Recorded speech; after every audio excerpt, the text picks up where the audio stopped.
প্রশ্নে বলেছে 100টি সংখ্যার গড় হচ্ছে 44, আবার ওই 100টি সংখ্যা ও আরও 4টি সংখ্যার গড় হচ্ছে 50, তাহলে নতুন 4টি সংখ্যার গড় কত হবে?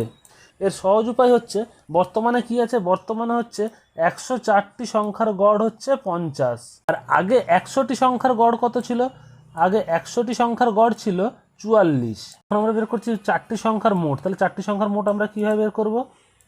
তাহলে 4টি সংখ্যার আমরা মোট বের করব। বর্তমানের গড় কত?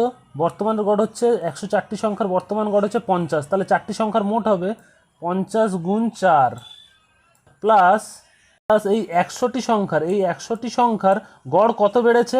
আগে ছিল 44, এখন বেড়ে হয়েছে কত? এখন বেড়ে হয়েছে 50। 100টাতে প্রতিটিতে কত করে বেড়েছে? এই 50 থেকে 44 বাদ দিলে হচ্ছে কত? 6। তাহলে 100টিতে প্রতিটিতে বেড়েছে কত করে? 6। তার মানে আমার মোট কত বেড়েছে? মোট বেড়েছে হচ্ছে 100 গুণ 6।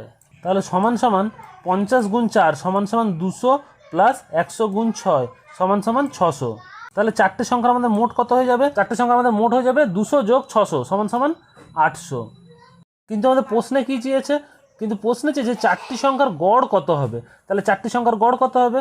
সুতরাং 4টি সংখ্যার গড় হবে 800 ভাগ 4 সমান সমান 200। তাহলে আমাদের উত্তরটি হয়ে যাবে অপশান ডি, 200।